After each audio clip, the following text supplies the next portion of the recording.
The neighbors had heard shouting for months. Most thought it was just another couple arguing. Nothing serious. But one day a call came in that changed everything. A man was found unconscious on the kitchen floor, bleeding from a head wound. His wife stood nearby, sobbing. But it wasn't her that made the story go viral. It was the family parrot. Sitting in his cage, flapping his wings, he repeated the same phrase over and over. "Stop it, Mark. She's not your wife." That's when the police started asking questions. Not about a burglary, not about a break-in, but about an affair. Now, months later, in a packed courtroom, a woman is filing for divorce and naming her husband's pet as a key witness. This court is now in session. Case number 594C, Evelyn Carter versus Mark Carter. Petition for divorce with cause, custody, and financial settlement. All rise. You may be seated, Mrs. Carter. You are the petitioner. Please proceed. Thank you, Your Honor. I'm here today to legally separate from my husband, Mark Carter, due to irreconcilable differences, ongoing emotional abuse, and confirmed infidelity, as witnessed and repeated by our parrot, Coco. Your parrot? Yes, Your Honor. Coco is a blue-fronted Amazon parrot we've had for 7 years. He speaks, a lot, and lately, he's been saying things no one else in the house ever said. And you believe this is evidence of infidelity? I believe it's proof, Your Honor. Coco repeated entire conversations between my husband and another woman. Word for word. Let the record reflect that an animal witness is being indirectly cited. Your Honor, while the allegations are unique, we maintain that a parrot repeating phrases is not admissible evidence. Birds mimic. They do not comprehend. Duly noted. We'll proceed with testimonial evidence first. Mrs. Carter, please continue. Mrs. Carter, please describe for the court what happened that led you to file this divorce. It started about 6 months ago. Mark began working late, staying out on weekends. He'd come home smelling like perfume I didn't wear. At first, I thought maybe I was imagining things. Maybe I was paranoid. Did you confront him? I tried, but he always had excuses. Meetings, traffic, golf. But then, Coco started talking. The parrot? Yes. He started saying things like, "I miss you, baby," and "You make me feel alive," in Mark's voice.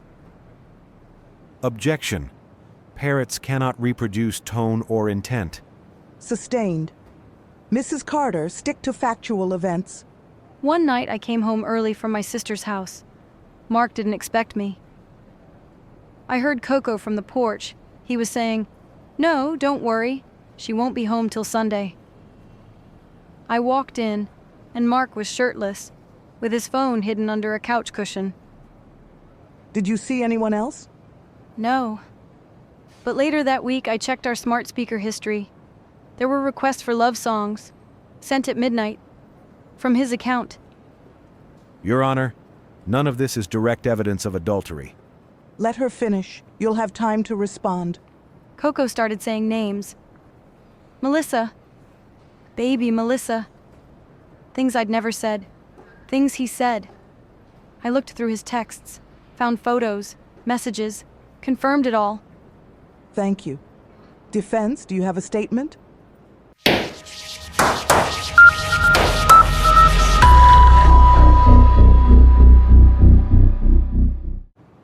Mr. Carter, please take the stand. You may respond to your wife's testimony. Yes, Your Honor. Look, I'm not proud of everything, but I never meant to hurt Evelyn. Things between us, they hadn't been good for a long time.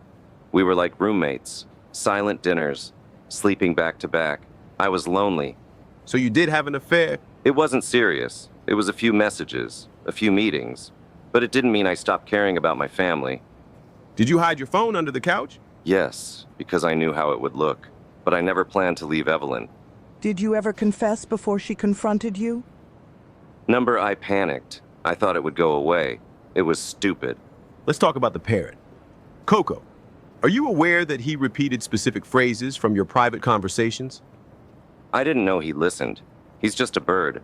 But you acknowledge that the phrases Coco repeated were accurate? Yes, things I'd said. But that bird hears everything. He was just echoing the worst parts of me. Mr. Carter, do you understand the impact this had on your wife? I do now. I didn't back then. But when I saw her crying, holding that bird like it was the only one telling her the truth, that broke me. Thank you, Mr. Carter. You may step down.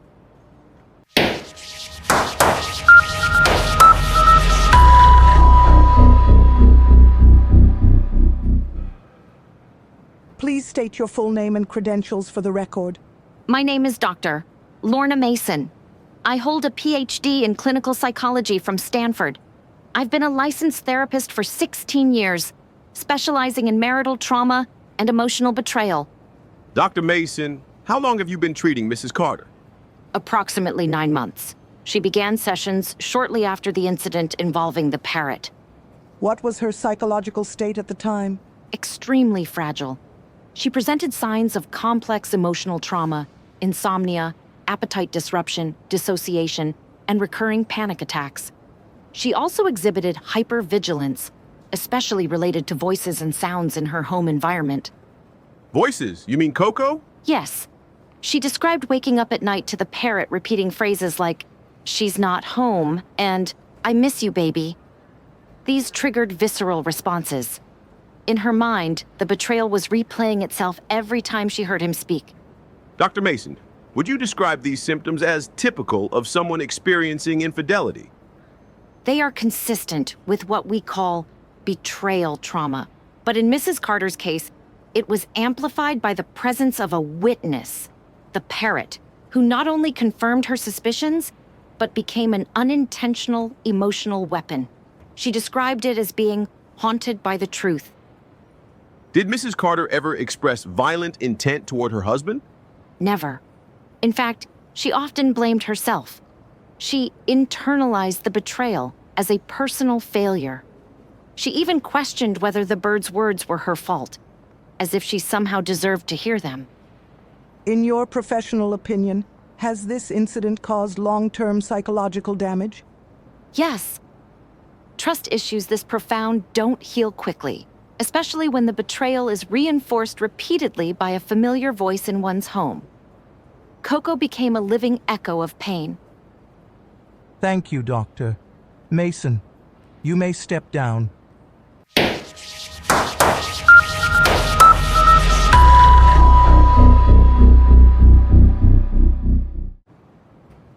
Please state your name and your relation to the Carters. My name is Holly Duvall. I've been a friend of the family for about 6 years. Our kids go to the same school. I've been over to their home countless times. Mrs. Duvall, do you recall hearing anything unusual from the Carter's Parrot? Yes, several times, actually. The first time was during a lunch visit. I was sitting in the kitchen with Elise, and Coco started saying things like, "She's not home and you smell nice, baby." What was your reaction? At first, we laughed. Elise thought maybe the bird had picked something up from TV or the radio, but it didn't stop. Next time I visited, Coco said, "Let's do it again." It wasn't just funny anymore. It was weird. Did you mention it to Mrs. Carter? Not at first. I thought maybe it was a fluke, but the phrases got more specific. Close the door. Don't tell Elise. That one hit me like a punch. Did Mrs. Carter seem aware of these phrases? No. She'd zone out when Coco started talking. Like she couldn't even hear him. Like her brain was protecting her. Mrs. Duvall, did you ever hear Mr. Carter say anything to the Parrot directly? Yes. I caught him once saying, "Shh, not now, buddy," when the bird started up. He looked embarrassed. That's when I knew something was off. To your knowledge, did Mrs. Carter ever suspect infidelity before Coco? No. She trusted him. Completely. That's what makes this so cruel. The betrayal came from two voices. His and the damn birds. Thank you, Mrs. Duvall. You may step down.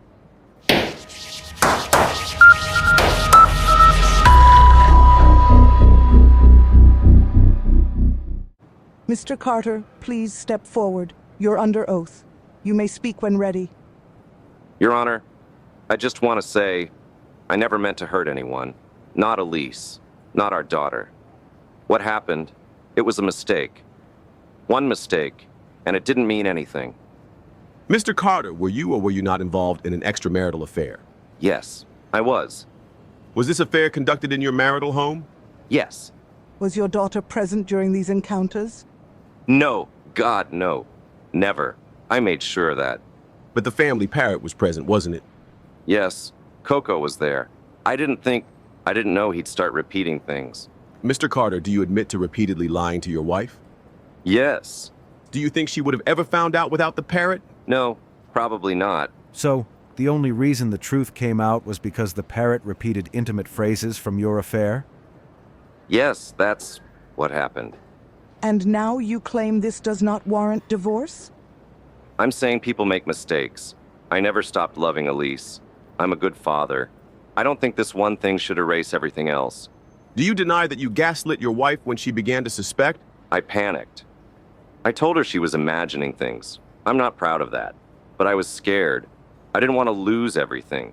Everything, including half the house, custody, and reputation? Yes. And yet you knowingly brought someone into your home, your family home, and repeated that behavior over weeks? It was never supposed to go that far. But it did. Yes. Thank you, Mr. Carter. You may return to your seat.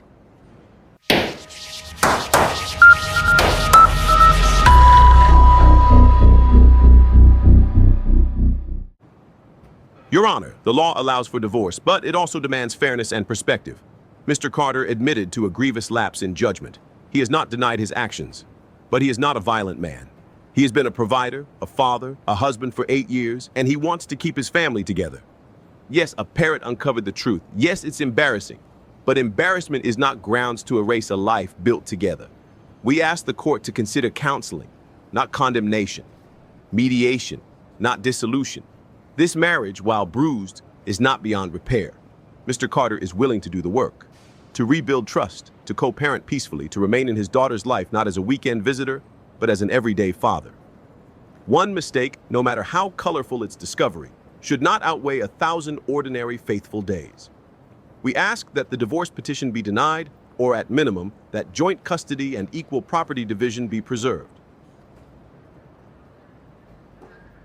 Your Honor, mistakes are tripping over a rug. Mistakes are forgetting an anniversary. What Mr. Carter did was betrayal. Prolonged, deliberate. Inside the home his wife made for him, while their daughter slept one wall away. This isn't about Coco the Parrot. This is about gaslighting, manipulation, and the erosion of a woman's sanity, until a bird had to tell her the truth. Elise Carter was not just cheated on. She was made to question her reality, to wonder if she was paranoid, to doubt her worth. She is not asking for vengeance.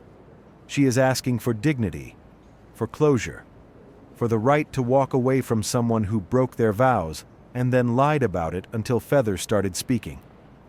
We ask the court to grant a full divorce, primary custody to Mrs. Carter, and 75% of the estate, based on emotional damages and deception. Because Elise Carter may have been silent, but her silence was not consent. It was survival, and she deserves peace.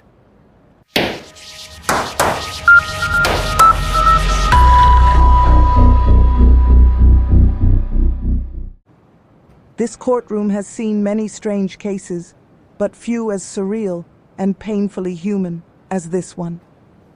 A marriage betrayed, a truth uncovered not by a confession nor a private investigator, but by a bird repeating what it should never have heard in the first place. At first glance, this might seem absurd, a meme in the making, but at its core, it's a story of trust broken in the most intimate space, the home. Mr. Carter, you did not deny the affair, but you minimized it. You hid behind jokes and claims of forgetfulness. You offered half-hearted apologies only after you were caught by an animal that could not be gaslit. You hurt your wife. You mocked her instincts, And though you say you want to rebuild, your remorse seems tied more to consequence than conscience. Mrs. Carter, you endured something few could understand. To be made to feel crazy, to be proven right by a creature that merely mimicked the truth. And yet you stood here with clarity, with composure, and without venom. This court finds in favor of the plaintiff. The petition for divorce is granted, effective immediately. Primary custody of the minor child, Sadie Carter, is awarded to Mrs. Elise Carter, with supervised visitation granted to Mr. Carter on alternating weekends, pending review by Family Services. Division of property shall be 70-30 in favor of the plaintiff, in recognition of emotional harm and breach of spousal duty. Let it be recorded that while parrots are not legal witnesses, sometimes they are the only ones willing to repeat the truth. This case is closed.